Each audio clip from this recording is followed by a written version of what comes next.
Hello and welcome to the show. I'm Eric Murphy. I'm V LaBianca. This is Skeptic Generation. And we need to talk. Oh my gosh. Hey V, how's it going? Hi.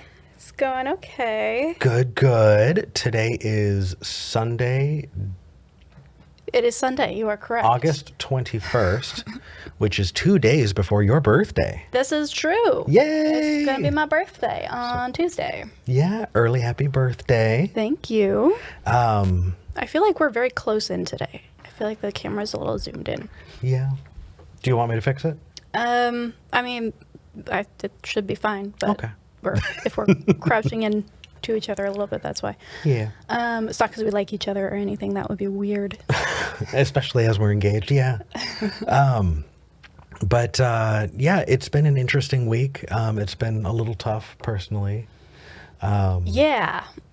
But we're fighting through it. We're glad that the weather is changing. It's finally rained in Texas for the first time in months. It's been raining almost every day, like thunderstorm rain, not just like pathetic little sprinkle. And I'm very happy about it. Yeah, but before we dive into calls, Yes. you shared the weirdest image out on Twitter, and it confused the hell out of me. And I think it's time for a V rant. Yes. So if you are joining us and you don't follow me on Twitter, you probably are not going to know what I'm talking about. If you do, you're a little bit ahead of the curve today. So there was this, let me actually just pull it up so that I can see it. Because it's currently going a little viral. All right, so there was an article written by Hemet Mehta, the friendly atheist. Mm-hmm. So somebody, it is not The Onion. It's somebody who actually like reports on stuff. So this is not fake. Evangelical Christian furries are worried they'll be targeted for their faith. Okay, that's the headline of this article. And that by itself is like Christian furries. Not just Christian furries, evangelical Christian furries. Yeah. The Christian Furry Fellowship, I believe they are. And that was like mind kind of boggling enough. Okay. And then the subtitle underneath that title says, leaders of the Christian Furry Fellowship say they could be doxxed if people discover their anti-gay beliefs. I have so many questions, but I want to know how this organization explains their sexuality to themselves in a way that makes being a furry okay, but being gay not okay. Like, all of the arguments that you make as an evangelical Christian against gay relationships is predicated on like the biblical concept of marriage and the biblical concept of relationships, and like barring a really offensive and like awful, joke about goats, like how on earth are you justifying being a furry if that is your the schema on which you are building your worldview? Like, it's fine to be a furry and a Christian. Like, that's totally cool. That's not my concern. My concern is if you are then also anti-gay, where is that beautiful little middle ground that you are inhabiting, and how tenuous is that space for you to inhabit a place where you can say, this is fine, this is biblical, but that isn't? What the actual? Like, if I were to be as charitable as possible, okay, I would imagine someone saying, well, not all furries take it sexually. This is true, but it is to my best understanding, it does have a very explicitly sexual component to it. Does it? Yeah. I mean, you can be a furry and, be asexual or, just not be into that part of it. Absolutely. But it is very deeply tied to your sexuality. Most times, to my understanding. And here's the thing, like 80 or 90% of furries also happen to be some flavor of queer. So like there are like how are you functioning in this subculture unless, and here's where I want to be uncharitable. Okay. And I don't want to invalidate anybody's identity, but my thought is this has got to be some kind of like psyop situation where they are like using they're like trying to infiltrate and convert furries. Like, is that the goal of this? Like literally a wolf in sheep's clothing. Like literally, that's what this is. That to me is the only way that this makes any kind of sense, because otherwise the cognitive dissonance has got to be painful. Like, that's got to be so painful to hold. Well, I mean, even if you separated out the sexuality versus not sexuality piece of it, you know, and the biblical piece of it, just the idea that if you are in a marginalized community and you understand what it's like to be a part of a group that is just treated like shit, because honestly, our society does not treat furries well. Well, our society does not treat most people who aren't Christians well. Fair, but I don't know if that's actually I don't know how that's related. But like, being a part of a marginalized group, how could you not extrapolate, oh my gosh, you know, maybe these are some ways that I'm going to make sure that I don't treat other people because I don't like how that makes me feel. Oh, yeah, because there are two ways of getting out of oppression. One is to dismantle it. The other is to join it. And it's been consistently a problem that marginalized groups join in an attempt to salvage their own space. Because that's a lot of what like white feminism does, is like, okay, I don't want to be oppressed, so how do I join the oppressor class in order to be safe, as opposed to how do we dismantle that system so that nobody deals with that. And I could go off on that for forever, but my whole point here is like, I'm not saying all in any case, guys. Listen to me, right? I said it at the beginning. I've said it all throughout. I've made caveats. I'm not saying all furries are sexual. I'm not saying that they are all gay, right? Like, that is not what I'm saying. But if you are going to tell me that you do not, that the ethos around that and the subculture is not heavily queer and also pretty sexualized, that's I'm willing to be wrong, but I would need evidence for that. So I'm just so confused by this, and I really, really hope that these people are actually out there exploring their identities and figuring out what works for them and are moving out of that space. But I don't have very much faith in that. Oh, I see what you did there. Yeah. So that was my little mini rant for today. That's gonna be sitting with me for a while, that one. All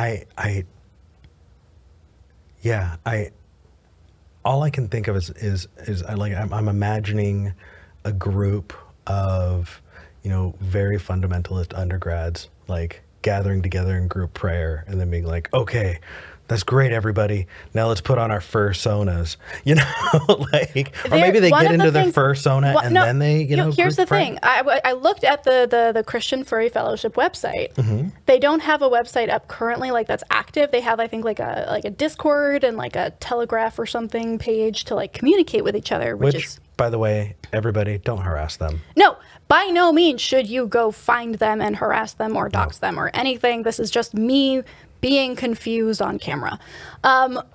They do have a podcast called The Three Tales, and it is a picture of three furries around microphones talking about God stuff.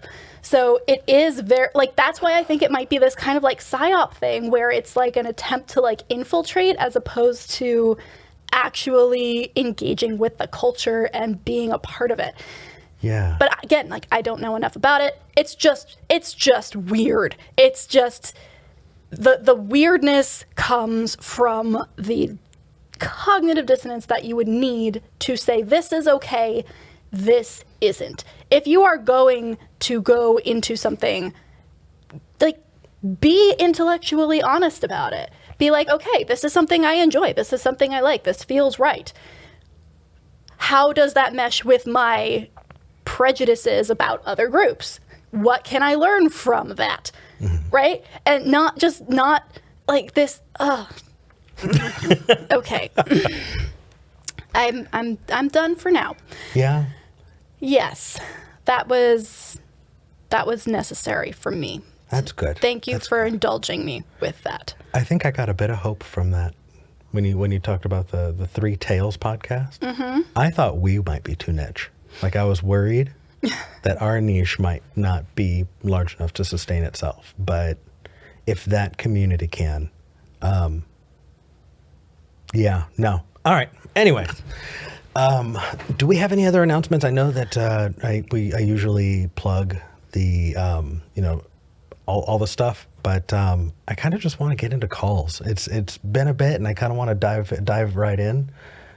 Is there anything else that we needed to say or do?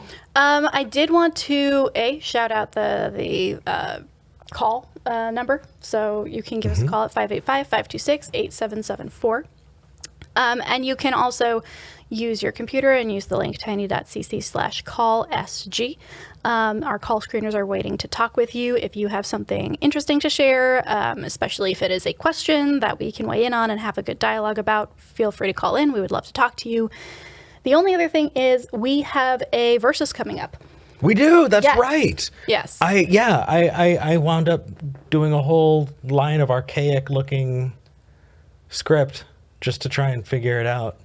Yeah, so we are going to be debating each other. For those of you who are new, Eric and I tend to get into these long philosophical debates with each other about, like, we'll take different positions, and we find out that we, like, actually disagree on a lot of things up until we get to, like, a fundamental component, and we're like, oh, I see where we split off, which is so interesting to do. But we do that on camera sometimes. And it's been a while. It's been a couple of months, and I think it's time for another one. So September 13th at 6 p.m. Central, we will be discussing the difference between wisdom and knowledge.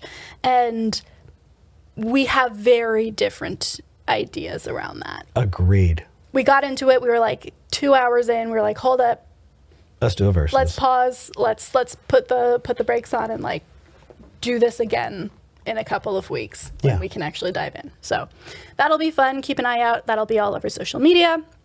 And the link will be in our Patreon as well. Okay. Cool. Okay. Let's start our first call. Let's go with Phillip in California, who has an anti-natalist call and is wondering if that's the most compassionate option. And I think that's an interesting conversation to have. It's uncomfortable. So let's do it. Phillip in California, you're live with Eric and V. Hey guys. Hello. Hi. Wow. Okay. Let's see what we can do. So do you want to give your point and we'll try and address it? I just wanted to ask if it's really ethical to knowingly or intentionally have children. To intentionally have children. I would say that it is less ethical to unintentionally have children, because at least you need to, like, think about it and know that you're prepared to deal with that. But honestly, you're talking to somebody who also, philosophically at least, is anti-natalist. So I agree with the idea that if consent is the most important thing, which I think it is, you cannot consent to being forced to exist. So if we were to take consent to its logical extreme, anti-natalism would be a consistent worldview to have. I'm curious what Eric thinks about this, because I know I've talked about it a lot, and I'm super interested in the dialogue that you guys are going to have. Well, I've vacillated back and forth over how I felt about it, because there sometimes I would take a strong point on, whether or not you're getting a net good or a net bad in living a life versus never having lived it at all. And depending on where I've stood at certain times, I've thought to myself, okay, well, what is the logical extension to that? How would I need to be logically consistent? And I'd come up across anti-natalism that just doesn't feel right. But what do you think, Phillip? Yeah, I mean, I agree. I agree with it. But the question I get asked when I talk to people about it is, oh, that's a stupid idea, because then the whole human race would just come to a screeching stop. Mm-hmm. And then I ask them, like, is that necessarily like a bad thing? Right. That I mean, like, who are we to, think we're so important that we need to keep like our race alive or something, if it means subjecting non-consenting entities to eventual death. Fair enough. I don't know. I'm not there. I think that if somebody wants to have a child, I would not view that action as immoral, as much as I would want to judge, whether or not that person has thought about what's going to happen afterward. Like if somebody, like V said, unplanned, decided they were going to bring a life into the world that they weren't ready for, that they wouldn't be able to care for that child, then I think that would be, immoral. But I think that if you have the love to give, and if you have the, if you have the want to live that life, just do it well, and I don't know, man, because every time I really consider it, I think to myself, well, no, actually I have stronger opinions. There is a lot of suffering out there, but I just can't get over the hump. And I feel like there is this spot that you need to move over, where you would say this is moral or immoral. And I'm just not yet at the having children being immoral part. Yeah. And I also realize how I sound. So, well, I mean, I don't necessarily judge people for having children. I'm just thinking about the whole consent angle. Well, I mean, if we are going to be consistent, there are very many people who do judge and have moral opinions about people who don't have children, right? There are very large communities that say if you are not having children, then you are wrong morally, and I'm going to judge you for it. So the idea that it's out of the realm of capacity to judge people for having children, like, I don't think we should be judging anybody for doing what they want to do, but I don't think that it's unrealistic to be like, hey, there is one side of this scale that is very culturally acceptable to judge people for not having kids. Mm-hmm. So, like, on the other side of that, if I were to judge people for having kids, why is that automatically worse? I think I got a distinction that popped in there as we were talking about it. The distinction there would be the act of having a child, mm-hmm. and the choice to have a child. Like, we could view those separately, couldn't we? Is the act of having a child in and of itself a moral or immoral action? Or that's the same-sex attraction argument. You can be gay, just don't act on it. No, because I'm not saying that, like, I don't know. I guess one involves the motivation of the person having the kid, and the other involves kind of stepping away and looking at the action of giving birth itself. Is that immoral? I don't know. The action of giving birth? Yeah, because then you're bringing a life into the world, right? Having a kid. But I don't know. I think I need to think about that. Yeah, I'm going to need to think about that. But I'm sorry that probably doesn't sound super carved in stone. But I want to be honest. I don't want to take a position that I'm not comfortable with. Well, I don't think that every... Yeah, no, that's understandable. Yeah. I don't know. I feel like there's a... I respect your desire to, like, not have a firm answer on that. But also, like, I think it's understandable that talking about non-existence is... feels uncomfortable, feels wrong in some, like, deep sense, mm-hmm. because that's not something we are programmed to accept or be okay with. Like, our entire drive is to survive. And so the idea of not surviving intentionally in the same way that, like, Death with Dignity gets so many people's hackles up. Mm-hmm. I think it's a very similar gut emotion to be like, not having kids, like, there's something wrong there, like more on a deeper level than just like philosophically or morally, like that's biological instinct. Mm-hmm. And so while I totally get that, I would encourage you to go past that if you can and see like, is there a really good reason why I'm feeling that way? Or is that something that is like ingrained in me and kind of a response, like a knee-jerk response to that concept? I don't think so, honestly. Yeah. Because I view non-existence as amoral. I don't think you can put a moral distinction on non-existence. It's just, it doesn't fit. It's a category error. And so I don't think that's necessarily it. But yeah, no, I'm going to need to stew on it a little bit. I don't think it's also biological either, though. I don't think it's biologically burnt into you to want to have kids. I think it's biologically burnt into you to want to bone. But those are different things. Oh, yeah. I'm not saying everybody wants kids. I'm saying that there is a part of you that, in the same way that getting your mind around the idea of, death with dignity took me a minute, because there was just something that didn't make sense to me on that like gut level. Yeah.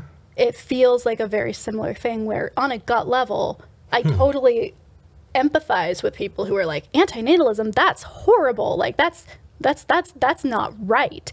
And following that train of thought, being like, okay, well, why do I think it's not right if it is logically consistent with my values? There's a juxtaposition there between what feels correct and what logically is correct based on my worldview. It's interesting. It's an interesting place to be. It is. And I don't know. The one other part of it that I can think of that I would bring up is the idea of, if you have the ability to consider whether or not, really consider, will I be able to give a new life a shot at life that has as little suffering as possible, right? If you're that concerned about it, maybe you should be the one having kids instead of the person who thinks that they're, stalking soldiers in God's army, I mean, fair. Like if I would prefer that than a quiverful type, family, with 20 and kids. yet quiverful type families are so much more culturally and socially acceptable still, even outside of that niche. Yeah, true. And that is very true. Yeah. I'm one of 6 kids. Wow. Oh my goodness. Your mom must have been a superhero. That's so cool. How close are you with all of your siblings? How many kids do you want? Right. Versus, oh, we have a cat and we're not planning on having kids. In fact, I want my uterus out of my body. Gasp. Silence. Awkwardness. Right. Oh my God. Right? So like it still does have a very cultural foundation outside of a particular religion. Fair enough. Fair enough. Yeah, what I've heard a lot is I ask like, oh, why do you want to have kids? Oh, because I want to have that parenting experience. I want to give life to something that's mine and has my blood and all this stuff. And I'm just like, but why is that important? Like, why couldn't you just adopt a baby that's already born? Yeah. I mean, you'd be giving a loving home to something that, really needs it. Absolutely. I think you hit the nail on the head where I'm at there. Yeah, I think it's vain. And I think that it is selfish if you have the opportunity to do that just because you want to see your lineage. Like, it doesn't, I don't know. No, I'm with you on that. Yeah. If you can give me a really good reason why you want to have, like, and again, like, this is a hypothetical person. I'm never going to go up to a random person and be like, give me a really good reason you want to have a kid. Like, do what you want. But, like, in this hypothetical scenario where we're trying to be logically consistent, give me a situation in which you would want to have a biological child that does not stem from selfishness of some kind. And I'm not saying necessarily that selfishness is wrong, but I have not heard an example of a motive to have a child that is not selfish. Sorry. Go for it. Oh, I think that unless you can absolutely 100% guarantee that you will provide a fulfilled and happy life for this child, then I think that it's like not, that's just not attainable. That's fair. I mean, that's not mutually exclusive with adoption, so there's room for that. Yeah, I just saw in the live chat, RPG Grenade says most of the anti-natalistic arguments tend towards an extreme end of minimization of suffering, which isn't where my moral framework lies. And I think about that and I realize, I'll squish bugs. Those are alive. Yeah. I'm still a carnivore. That's definitely taking life. So maybe I'm just, I don't think I could be convinced from one of those arguments. Yeah, I mean, the big antinatalist arguments you hear a lot are based on the reduction of suffering, specifically, not even harm, just like suffering. Like, hey, you know what? If you were never born, you'd never have to deal with constipation, and because you have to deal with constipation, now that's a net loss for this. Okay, like then you would have to do some like cosmic calculus to figure out exactly how many bad things versus good things versus neutral things happen to you on a daily basis. And should we treat flourishing and suffering as a zero-sum game? Is that right? Exactly. Yeah. You would have to do some really weird math to get there. And I've done the math, and it checks out if you want to go down that direction. I've done the math, and it checks out. I have. I've done that math. I gave that presentation at a philosophy club back in Ohio. Did you? Yeah, it was interesting. But the point here is that that's not where I come into it with, and I also don't expect everybody else to also get there with me. Based on my personal values, if I were to be 100% logically consistent, which often just gets you to absurdity, being a skeptic in the philosophical sense 100% of the time also gets you to absurdity, then yes, that logical end would be antinatalism. And I can say that without actively condemning people who disagree with me or who want to have kids for reasons I personally might not want to, just as long as you're taking care of the little fuckers, fine.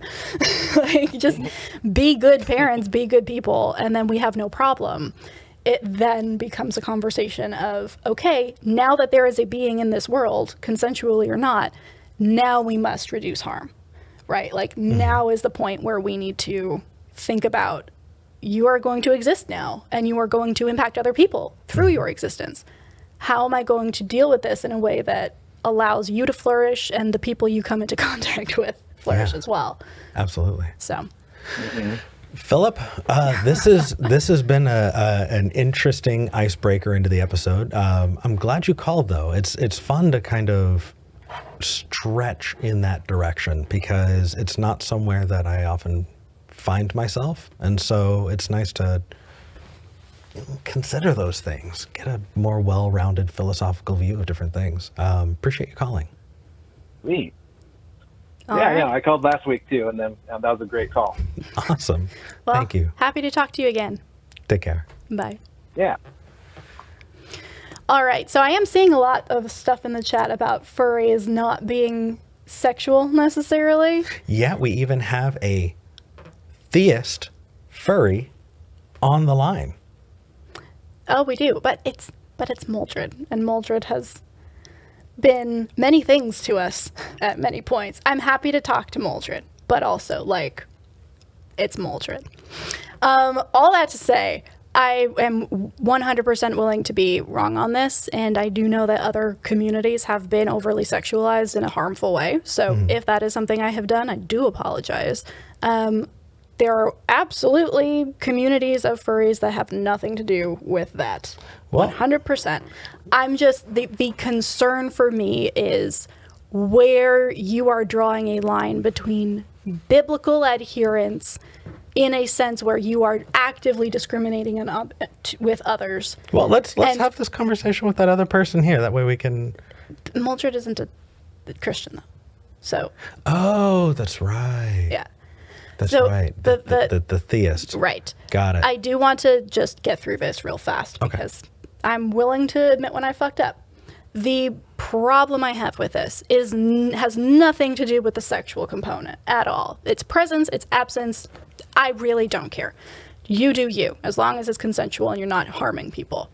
The concern I have is when you are of a group that actively discriminates against people because they are quote unquote unbiblical, then organizing your life and your identity around something that is not biblical, and where the fuck that line is drawn for you and why you aren't then extending the same understanding and acceptance of non-biblical existence to other people.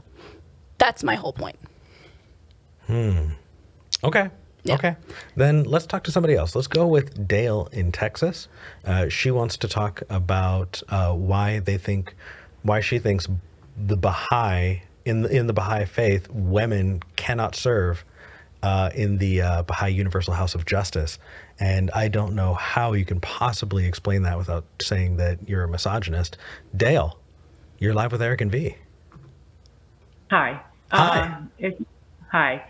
I've been referred to you all by Connor Vanacek, who is a regular on your program. Okay. And because he felt that as a man, he cannot answer this question from that viewpoint. And I think for me, the bottom line, and I've been a Baha'i for 50 years. I am a convert from Christianity. Okay. And for me, I didn't really dwell on that much when I was younger. I remember being a Baha'i for 50 years, and I'm 69. I was part of a feminist period of time. Mm-hmm. And when I look at what our faith is, it is a worldwide religion. It is not a Christian religion, American religion, African religion. It is a worldwide religion. And as I watch, and the faith has been in existence for 200 years. And so when I look at what's going on in the United States, that actually is more backwards in terms, I think, of women's rights. The whole abortion thing is a good example of that, about what women can do with their bodies. And that the fact that we have had very few runs of women leaders in any country. Mm-hmm. We may have exceptional every once in a while with the EU and in Gandhi in India and a woman who was in Pakistan. We don't see a run of it. We can't even see a woman getting elected in the United States. So for me, this being a worldwide religion where even we're not as advanced as some of the European countries in the role women play in their businesses, for me it is because the world is not ready. It isn't an American religion. And so that's the only thing I can. Sure. I kind of want to push back on that on a lot of really big places. So let me see if I can reframe this in a different way. Yeah? Sure. There are a lot of racists in the United States. The idea of an interracial relationship makes people, and has in the past made a lot of people, very, very uncomfortable. So maybe we should have not portrayed interracial relationships until everyone was ready. And maybe just kept people of color off TV until people were ready to deal with those things. Would you feel comfortable with that conversation? Or with that idea? No, because it's good. That's a good point, because how many fights are you going to have? Remember, this religion is one of progressive revelation. This whole thing about the Universal House of Justice is good for 1,000 years. So being in the ground working on eliminating racism, Mm-hmm. and trying to see if even our local spiritual assemblies, which are the lowest level administration, can actually reflect the body of the community. Okay. Where you can perhaps majority women, and a lot of them don't. You don't need majority women. All you need to do is show people women in power and show them that they are capable of leadership.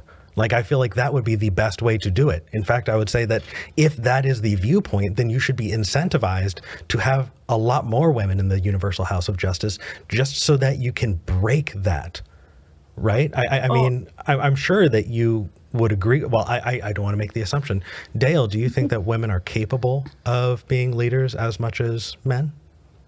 Yes, I definitely agree with you. But I also understand that this is a global religion, Mm-hmm.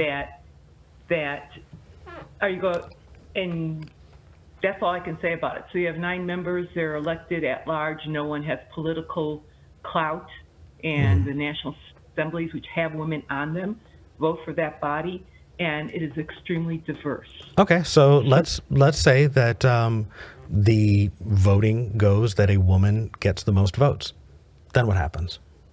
It wouldn't, because they all know that they need to vote for a man. Let's say, just for shits and giggles, that a woman got voted for. Would It'd be she interesting. would she be allowed into the Universal House of Justice, or would that just be an invalid thing, contrary to the will of the membership? It would be invalid. Dale, would you agree with me that that is not a good thing? Well, I guess you're going to get the same reaction that most people will give when I say this, is that either Baha'u'llah is a messenger of God or he's not. And is there wisdom in this? And so we're going to accept what the manifestation said. So, Whether I want. So why is that any better than any of the other religions? Because that's exactly what Christians say. You know that. You were a Christian before. Right. But right now, we make a concentrated effort to try to deal with what's on the ground right now. And that is the equality of races, and trying to raise women up to do exactly what was stated about getting more women into authority. So why that feels like that kind of feels like an exercise in futility, though. If your goal, which I agree with and think is a good one, is to get more women into positions of power, how on earth is that held up at the same level as, but they cannot be voted for into this Universal House of Justice? Like, one of those has to be wrong, right?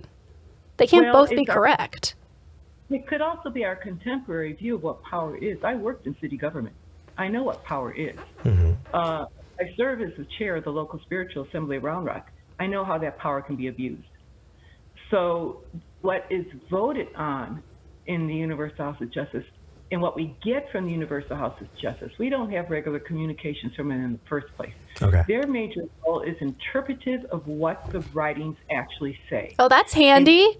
So So you mean the people who could say that women are allowed get to be the ones to make the Wow. The people who sit on the Universal House of Justice cannot abrogate any of the laws that Baha'u'llah wrote, period. But they And can that was interpret, right? They'll just say what they normally say. In fact, it's wonderful, because when you get something from the Universal House of Justice, they give you quotes. That's all they give. And then they have a final statement. These are the quotes. These are the quotations.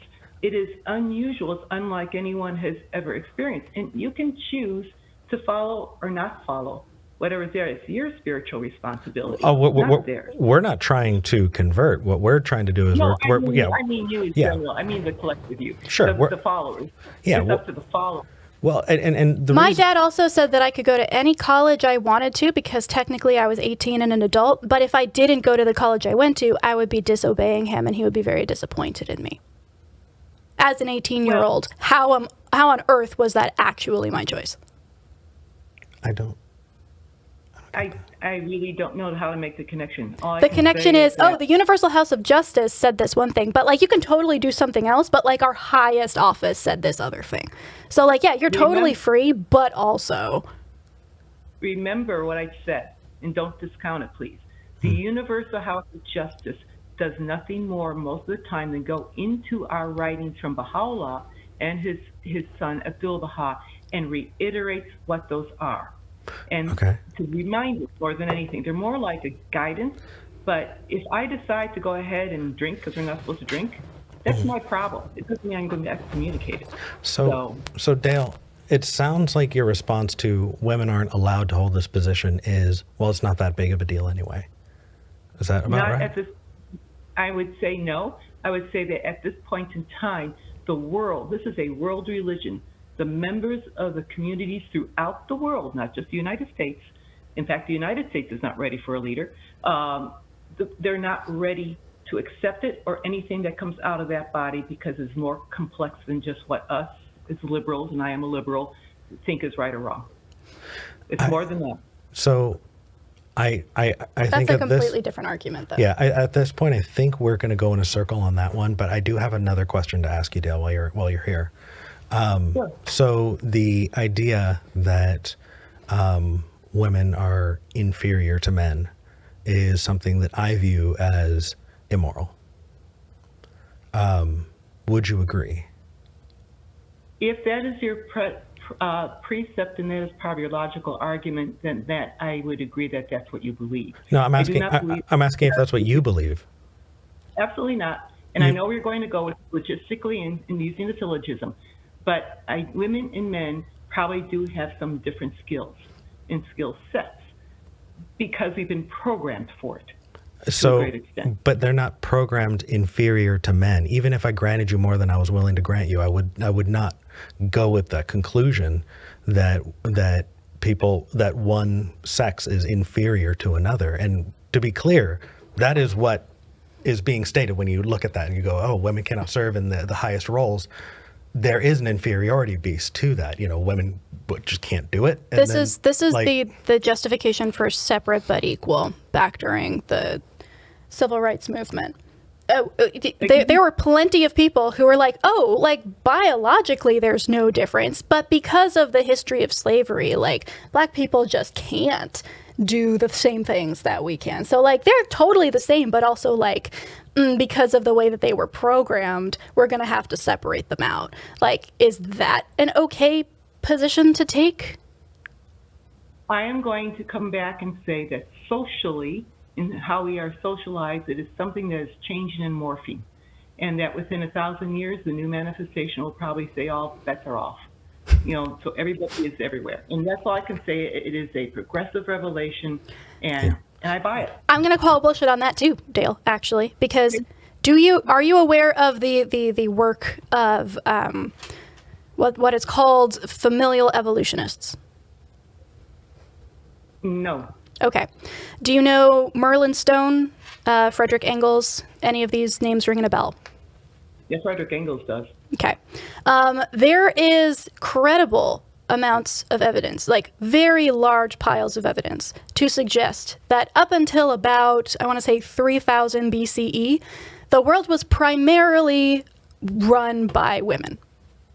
Goddess worship was the norm. And there were very many societies that were very advanced for the time that they were in, who gave women the justice roles, the lawyer roles, the business person roles, and the men were the ones who backed them up. And then, of course, everything shifted once, the new, more patriarchal gods came into play and the Fertile Crescent expanded and all of this. If it's progressive revelation, why the fuck are we going backwards? But then I would show it back on you. Why have we gone 3,000 years of patriarchal society? And what would make you think, or anyone think, that that's going to be changed in 1,000 years to allow women and to accept women? Remember, we don't run. People are elected because they are known in the community. No. I'm not talking about the logistics of running for office. I'm talking about your theological claim of progressive revelation. That does not sound like progressive revelation to me. That sounds like regression. And you haven't answered. I understand what you're saying, but can you answer me of why have we? No, gone you get to. 3,000? No, I asked you a question first. I want to know how you answer that. Then we can talk about the next thing. Because we are not there, and you gave me the best example for it. 3,000 years of patriarchy. How do we think that that's going to change in 1,000 years? Wait, what? No, I'm asking you how you justify your religious belief in progressive revelation with the actual history of how our world is run being regressive. Okay, then you just answered my question. We have 3,000 years of a patriarchy. We do not. We have 6,000 years of a patriarchy. BCE is before CE. Right. So we have 5,000. Okay, Dale. You are clearly unable to answer this question, and that's fine. But just be honest about that. Connor is always very, very good at saying, hey, I'm going to do more thinking about this. I'm going to go away and think and come back. It's totally fine to do that. You don't need to have all the answers, but please be honest. I feel I am being honest. I don't think that the world's ready for women in the top position right now. And this is my personal viewpoint. Sure. And I think that, kind of buttoning it up, Dale, I think that your personal viewpoint, That's right. as that the world isn't ready, I just don't think that rises to the level of good enough. Okay. But the other thing here is, Dale, I think that if Baha'u'llah made a statement saying that women are inferior in the way of leadership, then talking to you and understanding that you would say that women are not inferior when it comes to leadership, I think that you are a more moral being than your God. I think that you have a better sense of ethic than the God that you worship. And I think that I wish that it would be consistent through, because I'd rather have a lot more yous than people saying saying the contrary. Mm-hmm. But it's kind of useless to have your viewpoint if you're not going to do anything about it. So, like, good for you. What are you doing about it? Just helping raise girls to take leadership roles. Fantastic. Let's just aspire a little bit higher, because I don't want people to aspire to second best, especially when they're thought to be disqualified based on the genetic lottery. It just doesn't feel right, and I don't think it feels right to you either. Okay. Dale, thank you so much for calling in, though. The fact that you took the grilling from us, and I sincerely appreciate it. Thanks. I appreciate your questions also. Thank you. Bye. Take care.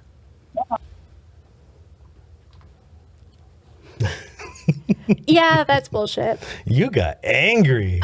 You got mad, bro. Look. You have to deconstruct more than the specific religion that you were born into in order to actually escape it. And to me, all of the Baha'i that I have talked to so far, again, not everybody, no blanket statements here, but in my experience, the crossover between people who used to be Christians and just take that Christianity into this new faith and say, oh, well, I'm just a different person and this is a different faith, but also like all of the same apologetics, all of the same rationalization, all of the same talking points. Like, what actually are you doing except for, and I get it, Christianity isn't getting a really good reputation these last couple of years. So like, if you want to just get out of that stigma and be like, I'm not a Christian anymore, I'm this other thing, cool, that's fine, do that, but be honest about it. Don't act like you're this enlightened person if all you're doing is taking the same dark age mentalities into this other thing and saying, well, I'm progressive now. You're not. And I don't fucking care if you're a liberal. I don't care if you are a feminist in the quiet of your own home. If you aren't doing shit, if you're like, oh, the world's just not ready yet, then you are complicit. You are part of the problem. And you don't get to say, well, I don't personally agree with it, but I guess things are just gonna roll out the way they have been. Oh, well. That's how you get 1,000 more years of patriarchy. Exactly. How are we going to escape the patriarchy in 1,000 years? By not being Dale. Okay. Oof. I'm. That said, I do also want to add on that I think that in general, Baha'i tend to have a lot more in common with secular humanists than most other faith traditions. But we're going to challenge you, because I think that's what we should be doing. We should be challenging each other to be the best versions of ourselves, and that includes Baha'i folks.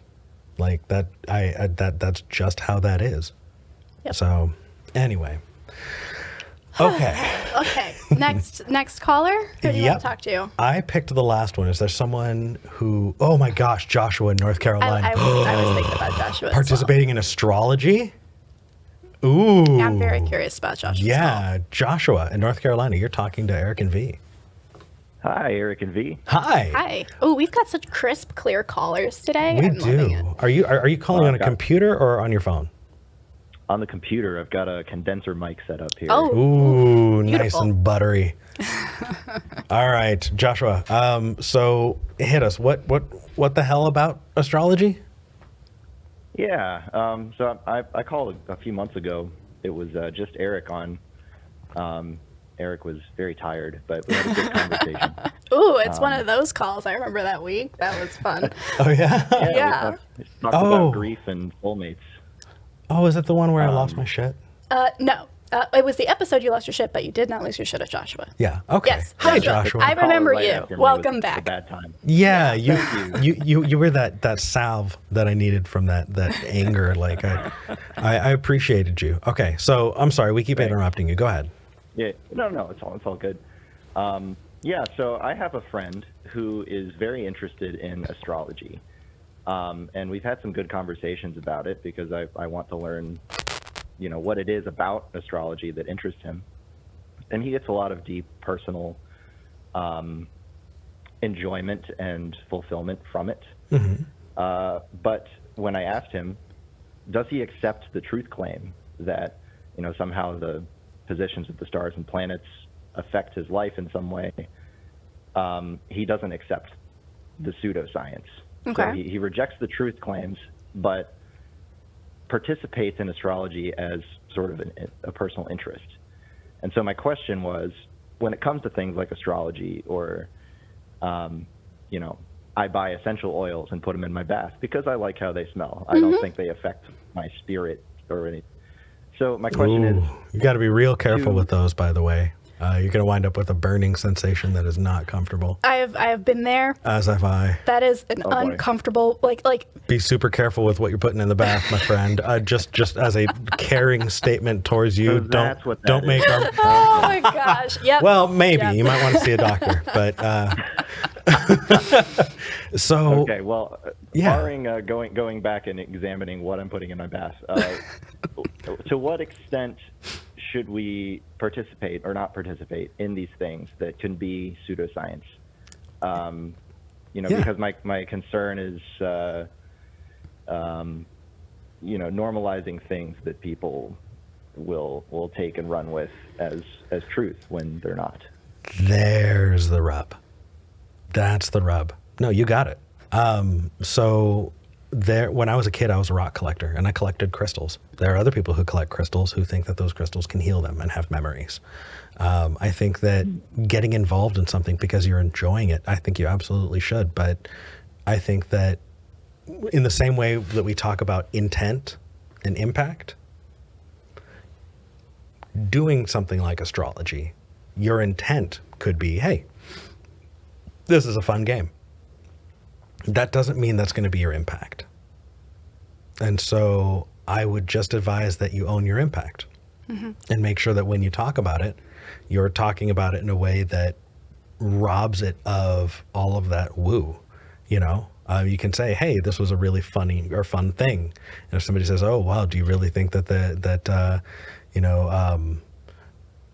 Jupiter in retrograde is impacting the way I'm working? Jupiter being retrograde? I have no. I just tried. I don't know. I have no idea. I don't know. Tell us in the comments. Can Jupiter be in retrograde? Jeff, yeah, you are 100%. Yeah, as long as you're clear that that's not the case, then yeah, go nuts. Just make sure that you're owning your impact and recognize that your impact can be a lot more wide-reaching than you mean or that you think, because you could be, like you said, legitimizing something that people use in place of medicine, to make big decisions in their lives when that could be harmful to their well-being. Absolutely, and I think it's that hidden consequence, the ramifications that we can't see, that kind of scare me a little bit, because I know so many people who have one of those Himalayan salt lamps. I think they're really cool. They look cool, and very few of the people who own them that I know of actually think they're ionizing changing the frequencies of the ions in it. But yeah, it's like, to what extent should we be purchasing these things? Because people who sell them often do push that pseudoscience, and to normalize that feels a little icky to me. Sure. I don't know. I had a very different viewpoint before really having a good understanding relationship with V. Hi. It really, really, it does. Because I think that you could possibly treat it as an opportunity to teach. You know, let's say you get into astrology and you're able to get into groups of people who are vulnerable and use that as an opportunity to be like, hey, by the way, this is all bullshit. I hope you're using this as a game, you know, like, Right. you know, or, hey, you know, what are you getting out of that? Like, I'm thinking about, I'm on this subreddit and I absolutely shouldn't be because it only brings my blood pressure up. It's called Shit Mom Groups Say. Oh, goodness. Oh boy. Oh, it's awful. It's awful. But the only way you're going to get through to those Facebook mom groups is if you find yourself in one. And Good point. yeah. And so I don't know. I don't think you should be disallowed from doing the things that bring you joy. Just take some ownership of your impact. That's all. I don't think it needs to be so cut and dry that you remove your own opportunity to find fulfillment, you know?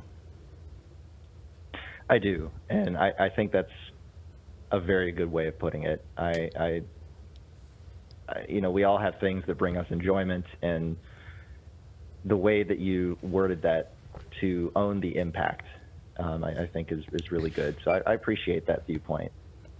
Thank you. And the other side of that is don't expect everyone is just okay with what your intent was, you know, because intent stops mattering when impact hits, you know.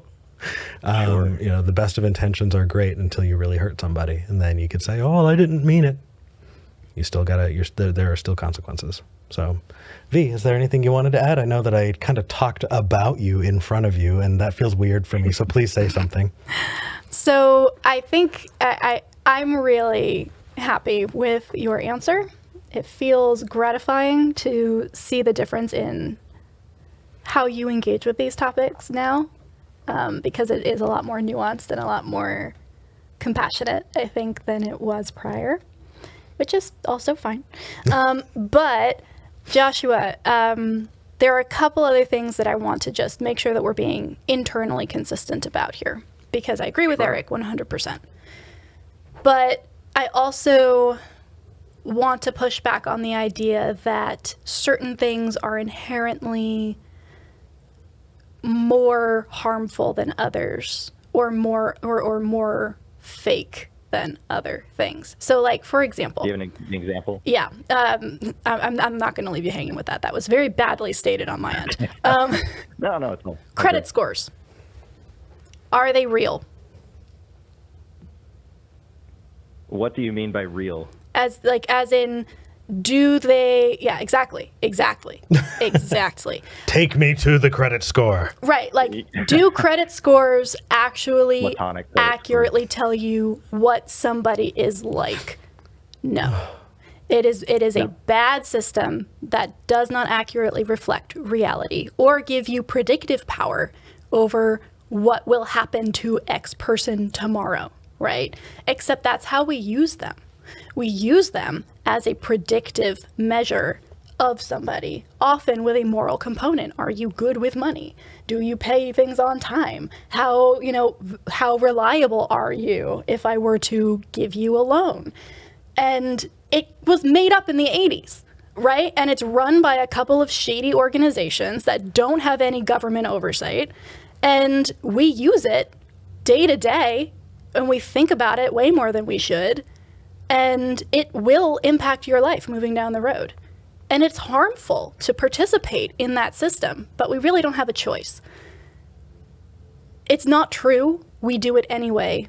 We are all complicit in participating in it. And until it goes away, it's going to actively harm people. If we are going to hold a line with certain things, you can't practice astrology because it doesn't have accurate predictive power and it will hurt people if they take it too seriously. Therefore, don't do this thing you love. Then we must hold that line for other things that are harder to deconstruct and harder to opt out of. And so for me, we need to be able to look at each thing that we participate in, most of which have some level of attempts at actively explaining reality that fail and say, which ones are doing the most harm? Are we complicit in engaging with them and participating?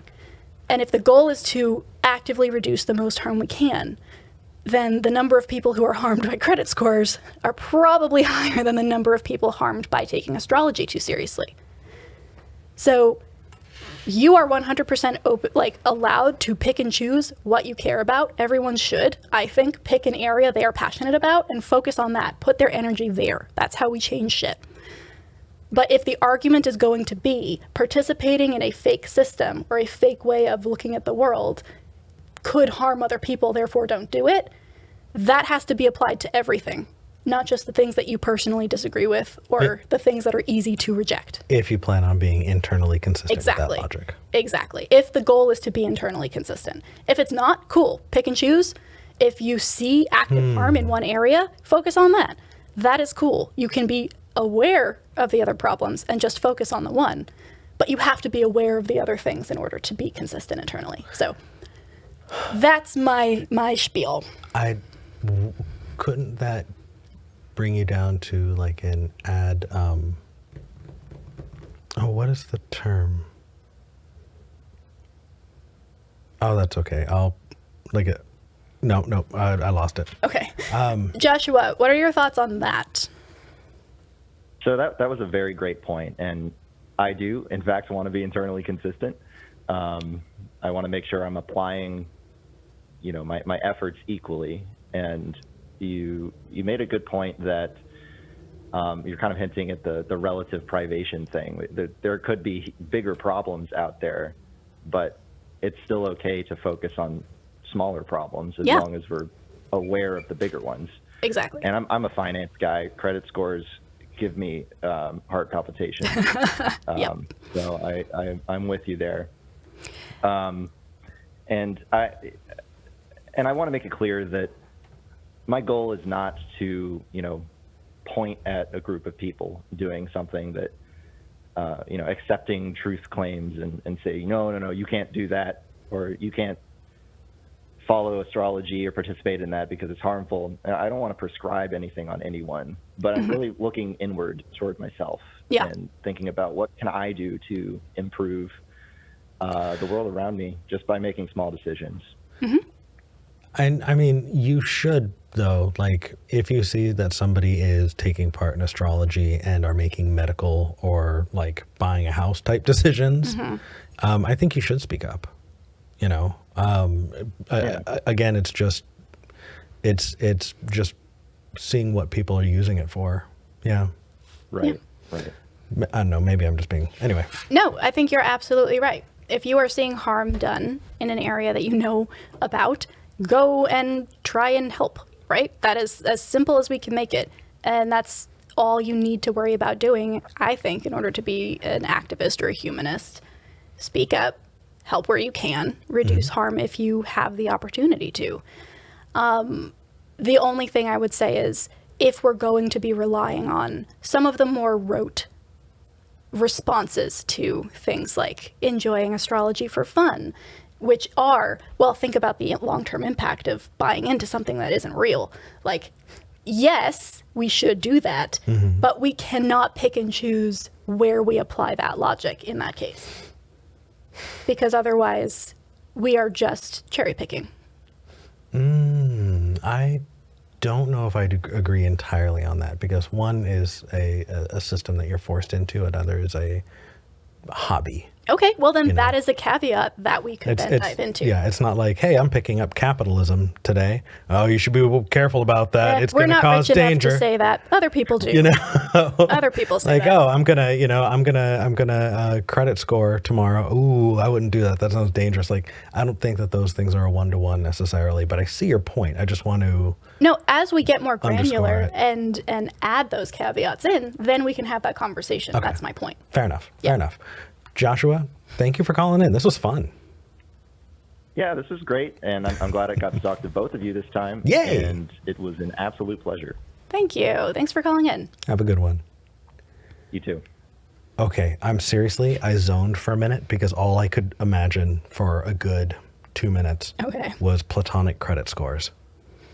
Is there a platonic credit like given No, given because all no, three no, no, no, organizations have variables that the others don't follow. So there is literally no platonic credit score. Even if there was a platonic realm, right. it wouldn't exist there. And I'm wondering, like, would it necessarily be maximum for everybody, or is somebody just so bad with their finances that even their platonic credit score is disappointing?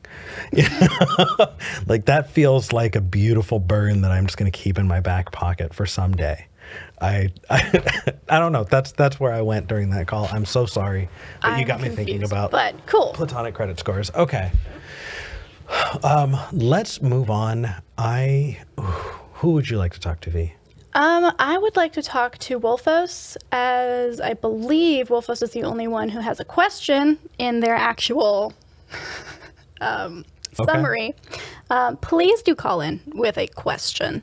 We love hearing your perspective on things. We will always get to that part while talking to you about the question. Oh my gosh. But like, we should have a question. And we've got another follow-up person calling in that's, oh, we're going back to it's Anti-Natalism Day on Skeptic Generation. Wolfos is never considered the consent for existence, and wants to ask, now that they've thought about it, should the human race even continue? Wolfos, you're live with Eric and V. Hey, guys. Hey. Long time no talk. Welcome Yeah. back. So it sounds like you're going full Agent Smith. Well, that's yeah, kind of. Not that we should end human life. It's just, should we continue procreating it on an evolutionary base now that we have the moral capacity to need more consent to even become existing? Oh boy. There's a lot there. And I think that's where I've stopped, and I've gotten held up just in this half an hour of solid thinking. absolutely. So in the, like, if I were to zoom out and think about some alien zoo somewhere, I think that humans should definitely be in there. Like, I wouldn't want to get rid of the unique thing that humanity brings to the universe, because there is something special about humans, being a human. Of course I'm going to say that. Alien overlords, if you are listening, Eric has just volunteered to be part of your human zoo. Get me out of here. Get us out of here. We're good with that. Just make it feel like Portland outside. That said, should the human race continue? I think that it should. I think that the should, though, is getting confused by what things are right now. I think that if we as a species, we collectively strive towards improving ourselves and each other and growing this human tribe to one that's as big as all the humans in it, I think that the argument would fundamentally shift, and because of that, I'm holding out hope that you can't just across the board say, that existence could be painful, consent for existence shouldn't be just made for somebody, and because of that you can't have kids. It feels like it's rooted in a world where a lot of people are suffering, but I have hope that someday there can be a world where that's not the case. I do love that explanation. Really? Because I came up with that right now. I could tell. That was a beautiful golden brick you just shot. Was it? That's gorgeous, Nice. gorgeous bullshit. I love Cool. it. Yeah. Okay, V, what do you think? I think that we run up against a very real problem here, which is the fact that for a very long time, populations were artificially culled in the name of saving the planet, or, purifying the human race, et cetera, et cetera. And I am always super careful to even talk about people. Ooh, there's a eugenics event there. There is, and that's a big problem with a lot of anti-natalist thought as well. Is a lot of people then go on and say, and this is the same with a lot of environmentalist circles, which is people should stop having kids. And of course, the people that they talk about most often having kids are like, well, look at X country that isn't our country, and how many kids they are having. They should stop. And it just becomes this really weird eugenics-y thing. So I know that's not how you mean it, Wolfos, 100%. I just want to put it out there that is not the direction we want to go here. That is not where we're going. My No, absolute eugenics is not a good idea. gosh. So No. the thing that honestly I can answer this for myself fairly consistently, I think. We should stop having children when everyone agrees with me.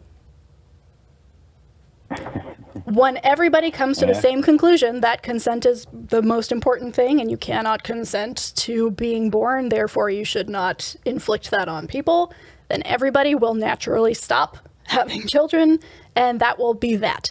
Up until that point, should we ever get there? I don't know. Will we? Should we? No idea. Until we reach that hypothetical future, then no, we should continue to exist because people want to continue to exist, and that should be respected because, again, consent. So yeah, that's my answer, is when everyone agrees with me and thinks I'm right, then yes, we will stop continuing as a human race just because that's what everyone wants to do. But until then, no, everyone gets to do what they want, including having kids.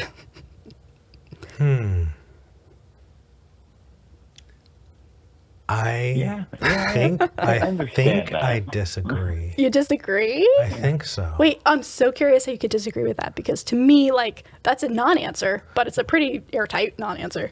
Well, because I think that if everybody agreed with me, I would be a lot more hopeful about things. At which point, if everyone agreed with me, I'd be more comfortable with them having kids. No, but that's the thing.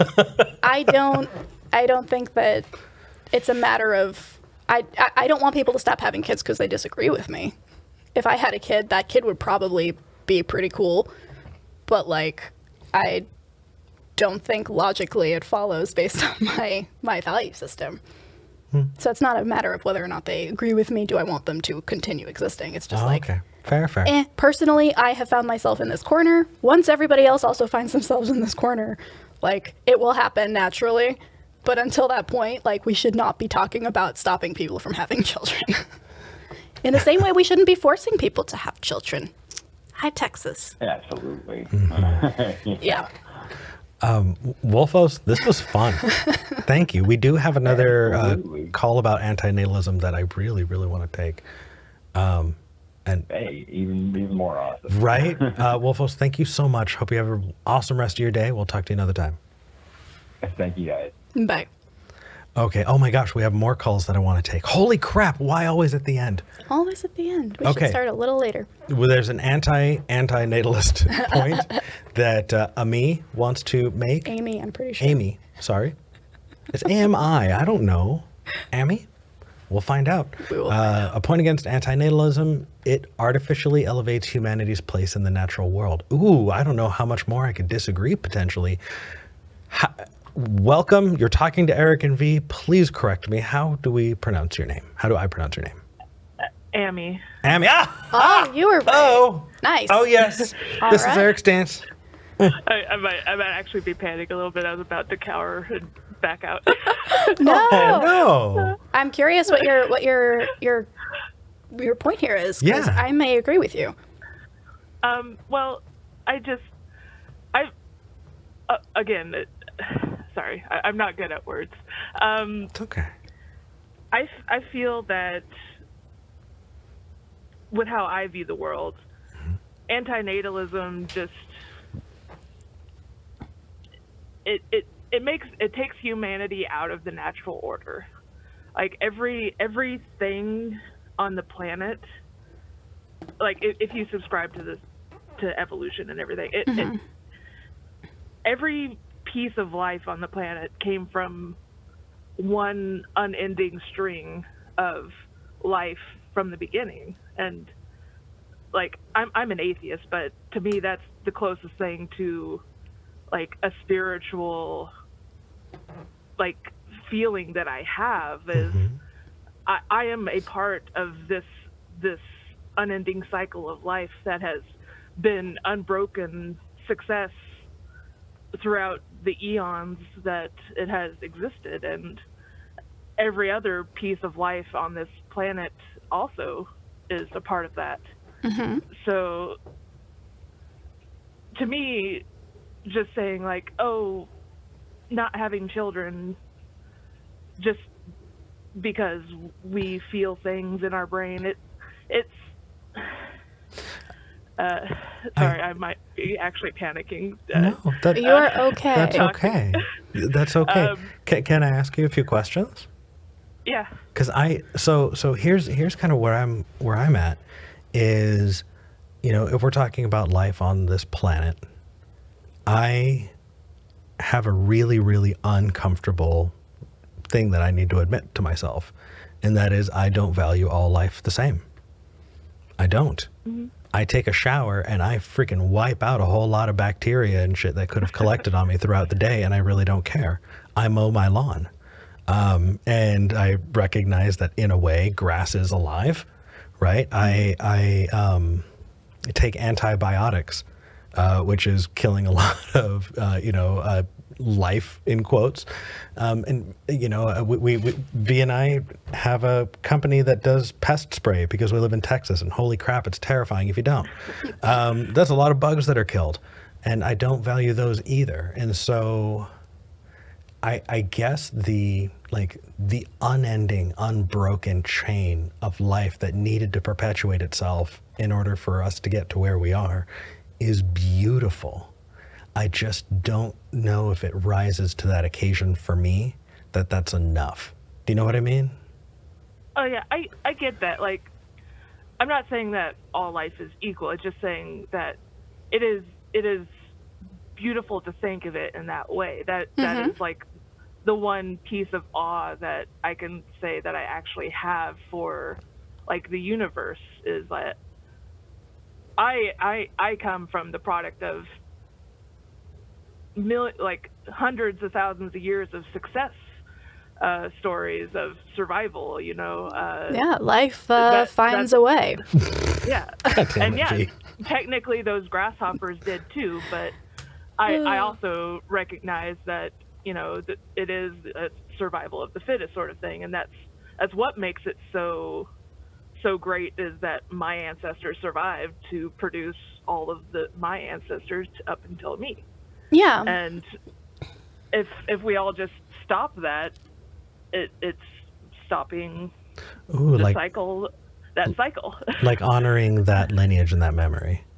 Yeah. But maybe a species version of I want to see my lineage go on, right? It's a continuing a progeny type deal. Yeah, that's why I also think it's very sad that, like white rhinos are going extinct. They're beautiful creatures, and we've actively had a hand in, taking those creatures down. But right, which is where I kind of have feelings about this, which is I totally see your point, and to an extent I do agree. But if the argument is what would happen evolutionarily if we stopped existing, and we should not artificially elevate humanity's place in the natural world, then I could very easily, based on the white rhino example, for instance, give an example of how evolution could have continued on to make something super cool if it wasn't for humans existing. So possibly our eradication could keep other species like white rhinos alive. And yeah. As a member of the human species, I totally don't want that to happen. Like that's not the goal. And I totally understand the desire to continue existing. I think that's a very good drive to have. If you do not have that drive, please, talk to somebody. But I think that centering humans in this conversation, without explicitly saying we are centering human evolution, we should also talk about the harm to evolution and to that broken life cycle for so many species that humans have caused, primarily through adopting a kind of globalist, capitalist, neoliberal society. It's not saying that all humans have to, there's this other component that a lot of people who are making your point, Amy, make, and a lot of people who argue against your point also have, which is humans are just a disease, or humans shouldn't exist because look what they've done to the white rhino. And it's not saying humans should. That's not the point. The point is not that humans should not exist because it's inevitable that they will kill off other species. that's assuming that capitalism and consumerism and the way that we are currently acting as a species is inevitable, which it's not. And there are groups of people who are doing that harm, and there are groups of people who are being harmed by that. And so talking about the evolutionary perspective and harm versus, harm reduction in terms of existing as a species has to be pulled apart from how we are currently acting, which is harmful, and humans as a species being harmful. Does that make sense? Well, so actually, you lost me. I may have lost everybody. That may have just been me. I fell off a while back, but at the very end, I came back in and I got it. Okay. But cool. Yeah. What about you, Amy? I think I kind of get, like I totally get like the idea of like how we're acting right now is not cool, as a species. Yeah. Oh my God, I love that. We need a timeout. Beautifully understated, and yes. And we could do a lot better, but I have a very literal way of thinking about it. I think is just the thing, like everything that makes us human, kind of it and how I view things goes against how things would. I don't know. I kind of lost my trace. No, you're okay. Don't worry. I did that earlier. I totally get it. Ultimately, I want to say that I do agree with you that an argument for anti-natalism based on the idea that humans shouldn't exist because of the harm that they do is a bad argument for anti-natalism, and it does not appreciate what humanity is as a part of the natural world. I totally agree with that. Yeah, I'm good with that. Yeah, okay, we're on the same page there. yeah, like, I mean, there's been extinctions before humanity. There will be extinctions because of humanity. Humanity itself doesn't treat itself very well, but other animals don't treat members of their species very well either. Like, but. Ooh. How about this one? How about this one, Ami? We can be anti-natalist so long as there are 7 billion of us. And then maybe if we get to a point where humanity is running real low, we can reevaluate. I'm not saying it's like nobody can't do anything. It's just that's how I see it as, it's, I don't. No. Honestly, when it comes to philosophical points, I don't know is always where you wind up. You're so good. If you had like a serious button it up at the end kind of moment, that rarely ever happens. You're super good, and we're glad you called. I know that you're nervous or anxious, and I mean, even your points at the beginning, people in the live chat were like, "That was beautifully stated. Yeah. You did great. Give yourself some credit." Thanks. Yeah, I just speaking and with people is not. Oh, especially on the phone, it sucks. It's the worst. I don't know. I black out right before the show and then show up again in my body afterwards. If we were in person, I just wouldn't be able to speak. Yeah. Well, you did a good job. We're glad that you did. Yeah. All right. Thank you. I love the show, and I ever since I found you, I've watched every week. And I've wanted to call in about something. I've just been looking for something that I can talk about. We're glad you did. You contributed to the conversation. We're happy that you called. All right. Thank you. Take care. That was sweet. That was very sweet. We have not a lot of time left, and we have a theist, John, in Louisiana, that I really want John to call in early next weekend, because I think that that's the conversation that they want to have about, Christians and atheists. John, as a Christian, wants to talk about when and how and where we can collaborate. And well, it says John's a theist. We don't know if he's a Christian. Fair enough. And I think that's a really good conversation to have. Yeah. And I don't think that taking it in the few minutes that we have left in the show will do it justice. John, call back for sure. Definitely. With that said, you want to move on to live chats? Yeah, super chats. Super chats. We are good. Let's do it. All right. Let's start with RG. Right before the beginning of the show, sent in their weekly banana. The weekly banana.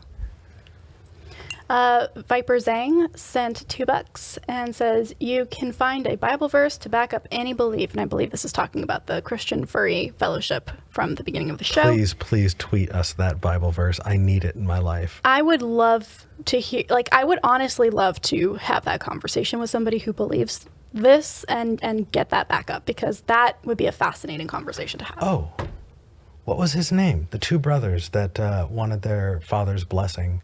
And Esau and Jacob. Yeah. Esau was very furry. And Jacob killed a sheep and put it on and passed and got the blessing because You've done it! Yes! Fuck! You've done it!